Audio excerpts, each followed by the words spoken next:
घने जंगलों के बीच बसा एक छोटा सा गांव था जिसका नाम शांतिवन था। यह गांव अपनी प्राकृतिक सुंदरता और शांत वातावरण के लिए प्रसिद्ध था, लेकिन गांव के पास ही स्थित कालगिरी पर्वत का नाम सुनते ही लोग डर जाते थे। कहा जाता था कि जो भी उस पर्वत पर गया वह कभी वापस नहीं आया। गांव में एक साधारण लड़का युवराज रहता था। वह गरीब परिवार से था, लेकिन उसका दिल बड़ा और सपने ऊंचे थे।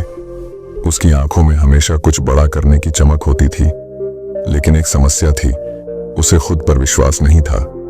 हर बार जब उसे कोई बड़ा काम करने का मौका मिलता, वह डर कर पीछे हट जाता।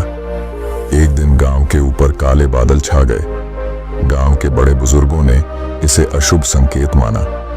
तभी गांव के मंदिर के पुजारी ने बताया कि कालगिरी पर्वत की चोटी पर स्थित शिवलिंग की पूजा नहीं होने के कारण यह संकट आया है। अगर उस शिवलिंग पर पूजा नहीं की गई तो पूरे गांव पर प्राकृतिक आपदाओं का खतरा मंडरा सकता है। पुजारी ने कहा, लेकिन शिवलिंग तक पहुंचने का रास्ता खतरों से भरा है। वहां केवल वही जा सकता है जिसे अपने ऊपर पूरा भरोसा हो। गांव के कई नौजवानों ने कोशिश करने की बात कही, लेकिन डर के कारण कोई आगे नहीं बढ़ा।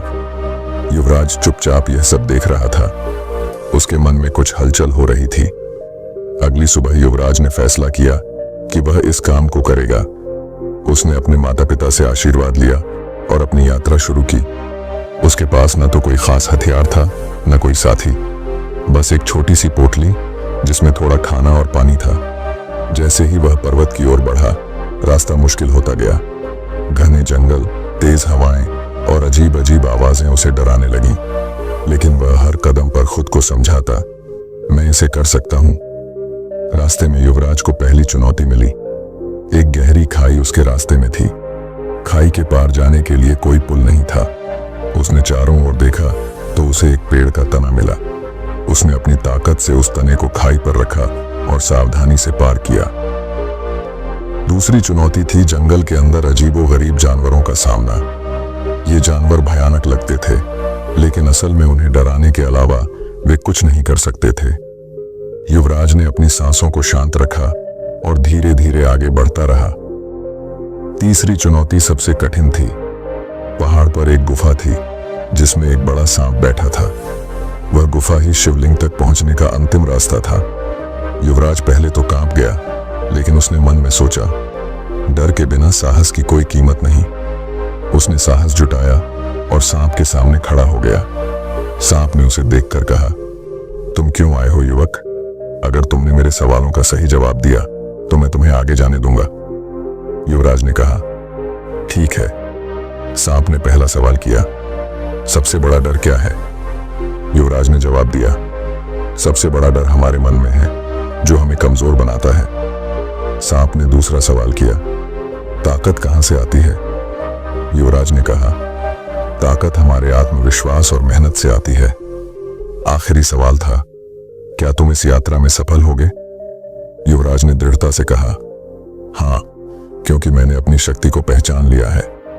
सांप मुस्कुराया और रास्ता दे दिया। युवराज ने गुफा पार की और शिवलिंग तक पहुंचा। उसने श्रद्धा से पूजा की और गांव की सुरक्षा के लिए प्रार्थना की। जैसे ही उसने पूजा पूरी की, चारों ओर उजाला छा गया। कालगिरी पर्वत का अंधकार खत्म हो गया। युवराज जब वापस गांव लौटा तो सभी ने उसका स्वागत किया। गांव के मुखिया ने कहा, युवराज, तुमने न केवल गांव को संकट से बचाया, बल्कि हमें यह सिखाया कि हमारी असली ताकत हमारे भीतर है। यह कहानी हमें सिखाती है कि डर और कमजोरियों का सामना करके ही हम अपनी असली ताकत को पहचान सकते हैं। आत्मविश्वास और साहस ही हमारी सबसे बड़ी पूंजी है।